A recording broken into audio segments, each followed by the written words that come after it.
Hi, my name is Francesco Catalano. I'm a coach at Master Athletic Performance, and I'm here to talk about a topic that seems to get a lot of attention, or maybe not a lot of attention, but that topic is the idea that you need a lot of carbohydrates to get through your workout or to focus on your peri-workout or at least pre-workout nutrition. And as much as I think that it is important, I think that it is also not important. There's a couple of reasons why I think that. And I don't think this is very controversial, but it might be, and I'm going around back and forth because I don't really know how people feel, and I don't really, we'll find out. But so there are a few situations where peri-workout nutrition, or at least pre-workout nutrition, again, is what I'm going to be focusing in on, is incredibly important or more important than other scenarios. And I'll go over those first, and then I'll talk about when it's not as important or I don't think it should be as much of a priority. And those situations include if you're an endurance athlete, if you are performing a task that requires a lot of effort for longer than a minute. So this could be a sport. This could be doing sets of more than 20, I guess, more like CrossFit or actual athletic endeavors, swimming, MMA, wrestling, anything like that. But if we're talking under the notion that, or just the idea around resistance training, I don't think it's as important. And the reason for that is, or I guess there's situations where it doesn't really make sense. And that situation is when people don't have a lot of calories to play with. Now, I've heard from other coaches or just a blanket statement, generalization, or generalized guidelines to have between 10 and 50% of your carbohydrates, or a lot of carbohydrates prior to your workout. I don't agree with that. I think that it should be closer to whatever you're comfortable with your intake, making it last as long as you possibly can. And what I mean by that is if you train first thing in the morning and you don't have many calories to play with, if you use up most of your calories or carbohydrates prior to your training first thing in the morning, you're going to have a bad time or really challenging time trying to stick to your diet. Now, when we look at the literature, and there's a couple studies, and if you're interested, you can message me, or maybe I'll link it below. I don't know. This is taken from the Mass Research Review.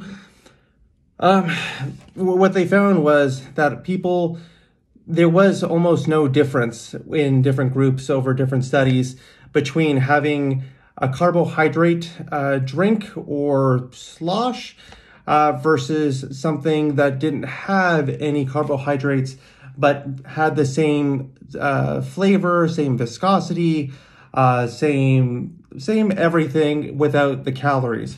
And what they found is that both groups performed the same. Now, that's not to say that the carbohydrate group wouldn't perform better under different circumstances, but in the scenario that the study was done in, they were doing not low volume, but also not high volume. So I think it was like 90% of their 10 RM for squats, up to failure, same thing for bench, and they both perform pretty much exactly the same.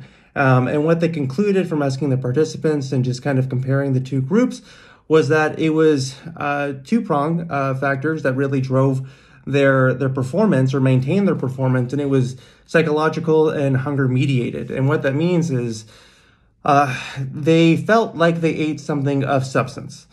They had the thinking that they did consume some carbohydrates, which would then fuel them.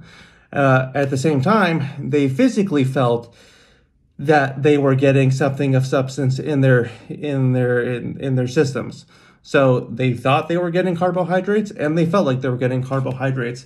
Now, they also had a third group where they just drank water, and I think it's pretty obvious that that group did not perform as well as the other two groups because they still felt empty. They knew that they weren't getting anything, and they pretty much were noceboing themselves because they already knew that they were at a deficit compared to the other groups.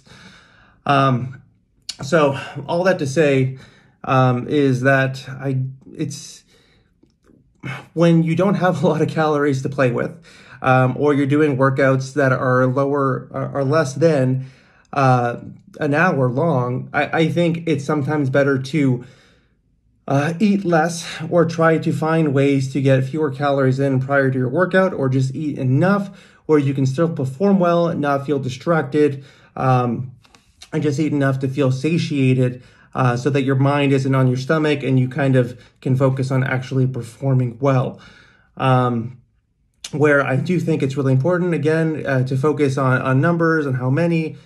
And where I do think it's important is going to be when you have longer duration workouts of over an hour, and that usually is pretty typical for most.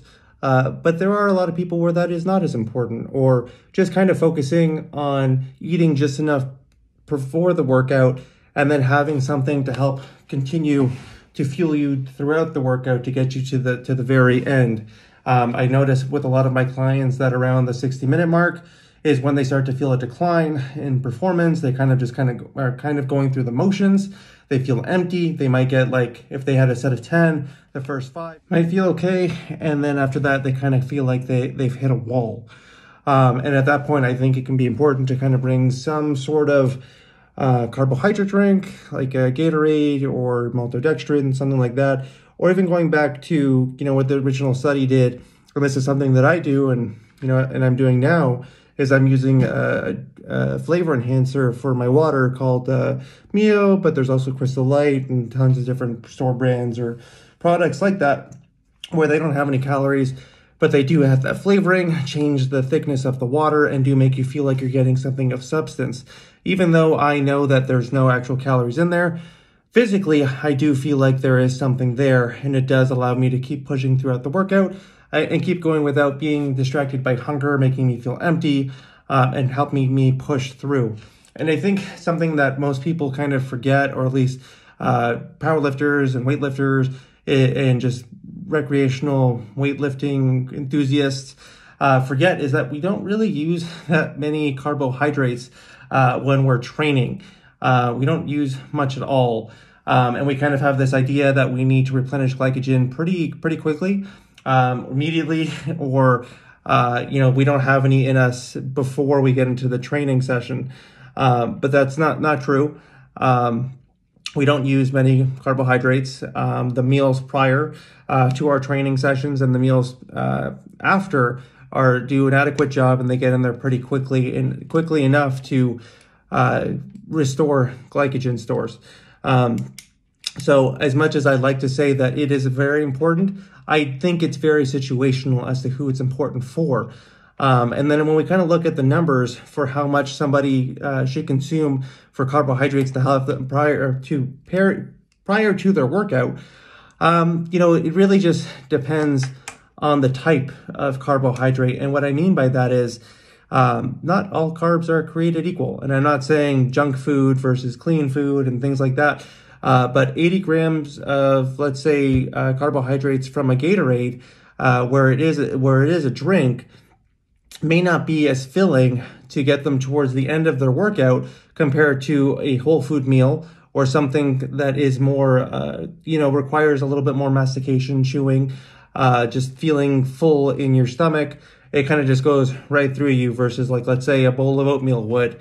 Not to say that you should eat 80 grams of carbs from oatmeal. That's probably pretty filling, going to make you feel uncomfortable.